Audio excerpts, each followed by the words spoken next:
didapat dugaan penyalahgunaan yang berindikasi tindak pidana penggelapan, tindak pidana korupsi dana BOS, hingga tindak pidana terkait penyalahgunaan dalam pengelolaan zakat oleh saudara PG. Betul, Mbak. Kami PIM kemudian mengadukan yang disebut tadi Panji Gumilang terkait dengan Undang-Undang Nomor 23 Tahun 2011 tentang pengelolaan zakat. Yang di dalamnya itu ada pengelolaan infak dan sodako juga. Kami menduga di situ ada tindak pidana di dalamnya, baik pengumpulan maupun pendistribusiannya yang diatur pada pasal 37, 38, 39, 40, dan 41. Terkait petunjuk-petunjuk dari tindak pidana itu, kami sudah serahkan ke penyidik Polres Indramayu. Dan begitu juga siapa-siapa yang kami anggap mengetahui itu untuk didorong menjadi saksi, dan kemudian 3 saksi juga sudah disampaikan oleh Mabes Polri untuk diperiksa dan sudah diperiksa. Urusan tindak pidana yang digugatkan kepada Pak Panji Gumilang harus diteruskan dan akan kita kawal. Yap. Mahfud MD dan Polri makin tancap gas untuk segera mempidanakan Panji Gumilang, meskipun berusaha diserang oleh pengacara Panji. Sebelumnya, pihak Panji Gumilang tak terima karena ratusan rekeningnya telah diblokir oleh PPATK. Pihak Panji berdalih, uang di rekening tersebut didapat dari sumbangan masyarakat. Namun, Kementerian Agama dan Polri justru menemukan adanya pemungutan infak oleh Panji Gumilang dengan cara ilegal. Dan pondok pesantren itu bukan pondok pesantren pemerintah, ini pondok pesantren swasta yang memang segala kebutuhannya itu dipenuhi oleh dirinya sendiri atau bersumber dari sumbangan masyarakat, gitu. Ya, selain itu tidak ada yang bisa diandalkan. Selain itu tidak ada pesantren yang hari ini kita lihat, khususnya pondok pesantren Al-Zaitun, ini murni swadaya masyarakat. Dari hasil koordinasi dan analisa transaksi tersebut didapat dugaan penyalahgunaan yang berindikasi tindak pidana terkait yayasan, tindak pidana penggelapan, tindak pidana korupsi dana BOS, hingga tindak pidana terkait penyalahgunaan dalam pengelolaan zakat oleh saudara PG.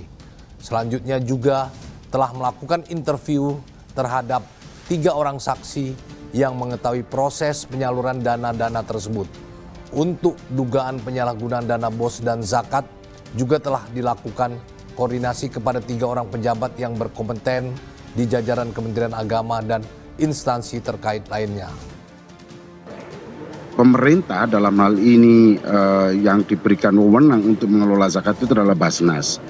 Namun ada pasal yang memberikan ruang kepada masyarakat untuk dapat membantu Basnas dalam pengelolaan itu, tetapi di pasal 18 itu wajib harus mendapatkan izin dari Kementerian Agama, begitu. Di samping itu, bahwa tadi di pasal-pasal yang disampaikan oleh Pak Carkarya tadi, apabila tidak comply terhadap aturan ini, dan undang-undang ini juga sudah dikuatkan lagi di PP 14 tahun 2014 ya, di pasal 57, bahwa setiap pengelola masyarakat ataupun kelompok masyarakat yang mengelola zakat ini wajib untuk mendapatkan izin, yang apabila tidak melakukan pengurusan izin itu atau mengelola zakat tanpa izin, maka ada pasal yang cukup jelas ya, akan dikenakan tindakan sanksi, yakni sanksi pidana, dan ini di pasal 42 itu dianggap sebagai sebuah kejahatan, begitu. Kami sudah cek karena kami di Subdit Akreditasi dan Audit Lembaga Zakat ya. Ini sudah kami cek di perizinan kami di Subdit 1 juga tidak ada izin, dan kami juga sudah melakukan konfirmasi ya, kalau levelnya itu memang kabupaten kota, memang izinnya itu cukup di Kanwil gitu, meskipun rekomendasinya dari Basnas Pusat, dan itu juga tidak ada izinnya, begitu. Meskipun pihak Panji Gumilang telah mengklaim bahwa uang di dalam rekening Panji Gumilang dan Ponpes Al Zaitun adalah kumpulan dana infak dari masyarakat. Namun ternyata, Ponpes Al Zaitun belum memiliki izin dari Kementerian Agama untuk menjadi pengelola dana infak.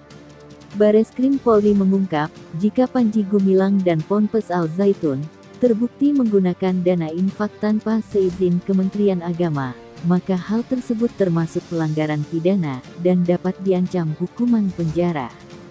Sebelumnya, telah banyak laporan terkait dugaan pemerasan harta yang dilakukan oleh Panji Gumilang dengan berkedok infak. Maka dari itu, FIM melaporkan dugaan penyelewengan dana infak oleh Panji Gumilang kepada Bareskrim. Alasan FIM melakukan hal tersebut adalah untuk menyelamatkan umat yang merasa dirugikan dari pemungutan dana infak ilegal oleh Panji Gumilang. Semakin kuat dan semakin membuka tabir selama ini, Pak. Cuman juga ini kan kritik buat kita bersama ya. Yang namanya undang-undang itu kan disusun dengan duit negara, miliaran dari mulai rencana pembuatan undang-undang atau RUU. Kemudian setelah jadi undang-undangnya itu dibuat perangkat, di mana juga Basnas perangkat ini dari pusat sampai daerah itu digaji oleh uang negara gitu kan. Artinya ya segera kemudian bergerak menginventarisir agar juga umat juga bisa terselamatkan dengan praktek-praktek tadi pengumpulan yang ilegal, kemudian dikhawatirkan juga didistribusikan dengan ilegal untuk kepentingan pribadi, bahkan juga bisa merongrong KRI dengan uang itu gitu kan, uang-uang zakat, fitrah dan sodako itu gitu kan, kita khawatirkan tuh. Bareskrim Polri kini tengah mendalami soal transaksi keuangan milik pimpinan Pondok Pesantren Al Zaitun, Panji Gumilang. Bareskrim menemukan dugaan tindak pidana korupsi terkait penyaluran dana bantuan operasional sekolah atau dana BOS di pondok pesantren itu.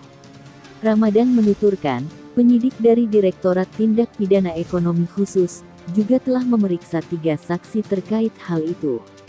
Dia mengatakan, ketiga orang yang diperiksa mengetahui proses penyaluran dana tersebut. Sementara itu, untuk pendalaman dugaan penyalahgunaan dana BOS dan zakat, penyidik telah berkoordinasi terhadap jajaran Kementerian Agama dan instansi terkait lainnya. Adapun Bareskrim menemukan indikasi tindak pidana tersebut, usai penyidik berkoordinasi dengan PPATK dan melakukan analisis mendalam pada transaksi keuangan Ponpes Al Zaitun. Di sisi lain, Dirtipideksus Bareskrim Polri, Brigjen Wisnu Hermawan mengatakan, penyidik akan memanggil saksi dari Yayasan Ponpes Al Zaitun untuk dimintai keterangan soal dugaan pencucian uang oleh Panji Gumilang. Minggu depan kita akan undang beberapa saksi dari Yayasan Al Zaitun, kata Wisnu, saat dikonfirmasi pada Jumat, tanggal 21 Juli kemarin.